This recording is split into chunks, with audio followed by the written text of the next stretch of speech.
علیکم ورحمۃ اللہ تعالیٰ وبرکاتہ۔ عزیزان گرامی، آج کی جو بحث ہے ہماری، آج کا جو بیان ہے، آج کا جو ٹاپک ہے وہ اس بات پہ ہے کہ جو اللہ کے نیک بندے ہوتے ہیں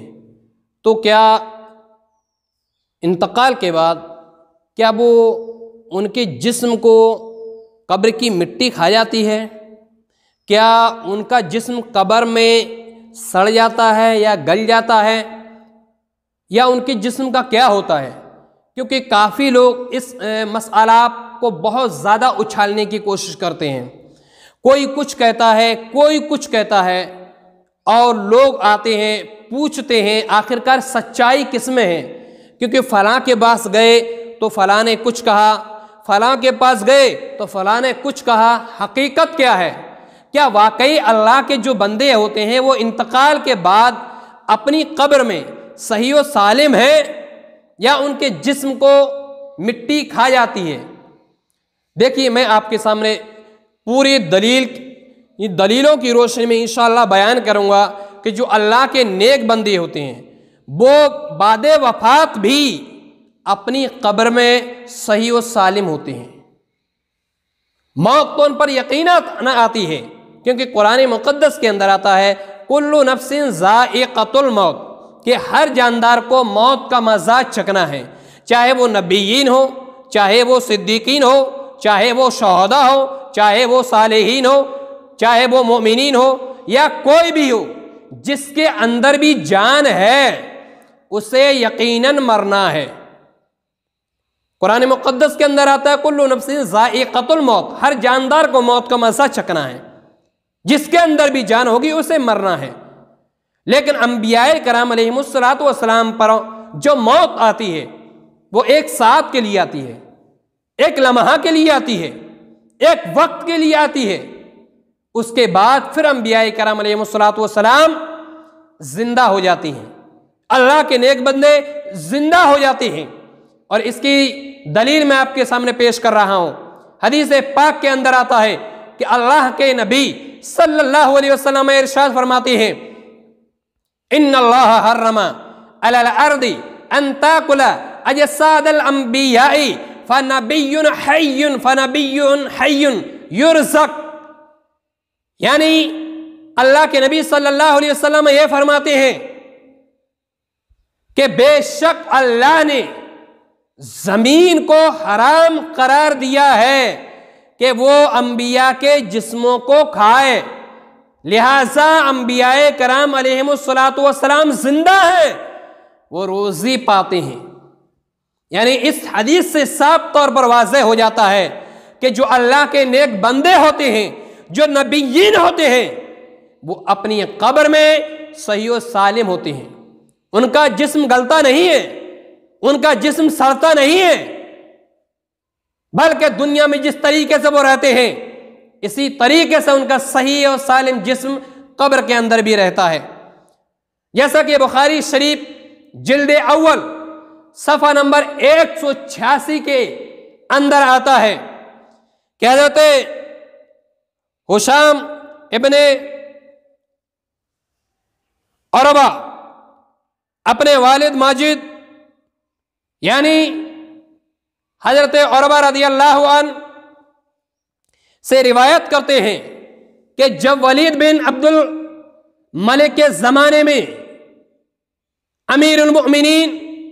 ام المؤمنین حضرت عائشہ صدیقہ رضی اللہ عنہا کے حجرے مبارک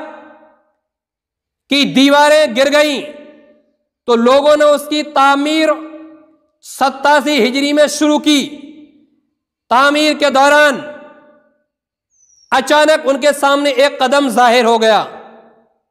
یہ دیکھ کر لوگ حیرت میں پڑ گئے، گھبرا گئے، وہ یہ سمجھ بیٹھے کہ یہ قدم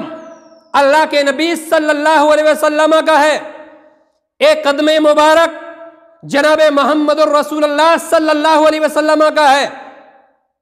لوگ یہی سوچ رہے تھے، لیکن بالآخر جب حضرت عربہ نے جب یہ دیکھا تو حضرت عربہ بول اٹھے کہ قسم خدا کی، یہ جو پیر ہے وہ جناب محمد الرسول اللہ صلی اللہ علیہ وسلم کا نہیں ہے، بلکہ ایک قدم مبارک اگر کسی کا ہے تو وہ فاروق اعظم رضی اللہ تعالی عنہ کا قدم ہے، عمر فاروق کا قدم ہے۔ اللہ اکبر کبیرہ۔ اس سے اندازہ لگا سکتے ہیں کہ حضرت عمر فاروق اعظم رضی اللہ عنہ کا یہ جو قدم ظاہر ہوا انتقال کے بعد، تقریباً 64 سال بعد یہ قدم ظاہر ہوا۔ 64 سال کے بعد بھی حضرت عمر فاروق اعظم رضی اللہ عنہ کا قدم مبارک بالکل صحیح و سالم۔ تو اس روایت سے یہ معلوم ہو گیا کہ جو اللہ کے نیک بندے ہوتے ہیں ان کا جسم قبر کے اندر صحیح و سالم ہوتا ہے، سلامت رہتا ہے، ان کا جسم مٹی نہیں کھا سکتی، قبر ان کے جسم کو نہیں گرا سکتی، کیونکہ واضح طور پر یہ روایت موجود ہے ہمارے اور آپ کے سامنے۔ تو اس سے صاف طور پر یہ بھی واضح ہو گیا کہ جب قدم مبارک بالکل صحیح سالم ہے، یعنی اللہ کے جو نیک بندے ہوتے ہیں وہ اپنی قبر مبارک کے اندر بالکل زندہ ہوتے ہیں۔ اللہ اکبر۔ تقریباً 64 سال کے بعد بھی حضرت عمر فاروق اعظم کا جسم مبارک قبر میں بدستور سابق رہا اور اس میں کسی قسم کی کوئی تبدیلی نہیں ہوئی۔ اس سے یہ بات بخوبی سمجھ میں آ جاتی ہے کہ اللہ کے محبوب بندوں کا جسم قبر میں خراب نہیں ہوتا۔ اللہ اکبر۔ اسی طریقے سے بخاری شریف جلد اول صفحہ نمبر 180 کے اندر آتا ہے، ان جابر قال لما حضر احد دعانی ابی من اللیل فقال ما ارانی الا مقتولا فی اول من يقتل من اصحاب النبی صلی اللہ علیہ وسلم وانی لا اترک بعدی اعز علی منک غیر نفس رسول اللہ صلی اللہ علیہ وسلم وان علی دینا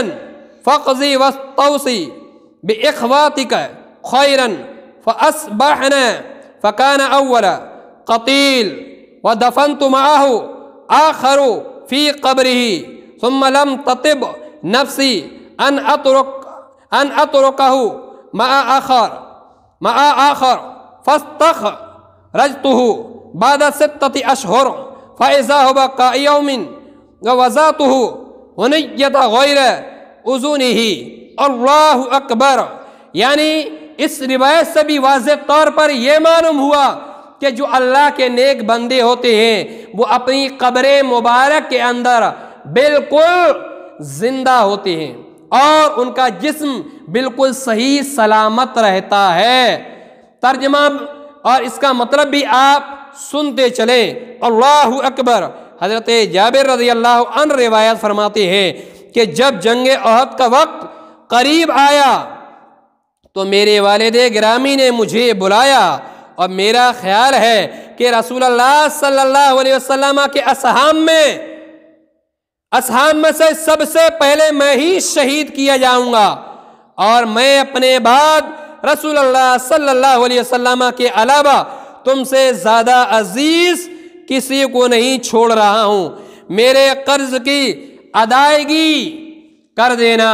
اور میں تم کو وصیت کرتا ہوں اپنی بہنوں کے ساتھ اچھا سلوک کرنا۔ جب صبح ہوئی تو سب سے پہلے میرے والد صاحب ہی شہید ہوئے۔ میں نے اپنے والد گرامی کے ساتھ ایک دوسرے آدمی کو بھی ان کی قبر میں دفن کر دیا تھا، پھر مجھے یہ گوارا نہ ہوا کہ ان کے ساتھ کسی دوسرے آدمی کو رہنے دوں، تو میں نے 6 مہینے کے بعد اپنے والد صاحب کو نکالا تو وہ ویسے ہی نکلے تھے جیسے کہ میں نے ان کو دفن کیا تھا سوائے کان کی۔ یعنی ان دونوں روایتوں سے یہ سمجھ میں آ گیا کہ اللہ کے فضل سے اس کے محبوب بندوں کا جسم قبر کے اندر خراب نہیں ہوتا بلکہ صحیح و سلامت رہتا ہے، اور اس لیے یہ سلامت رہتا ہے کہ اللہ کے محبوب بندوں پر، یعنی اللہ کے جو نیک بندے ہوتے ہیں، پروردگار عالم ان بندوں پر اپنا خاص فضل فرماتا ہے اور اپنی رحمت نازل فرماتا ہے۔ اللہ اکبر۔ اللہ کی بارگاہ میں دعا ہے کہ ان باتوں پہ ہمیں عمل کرنے کی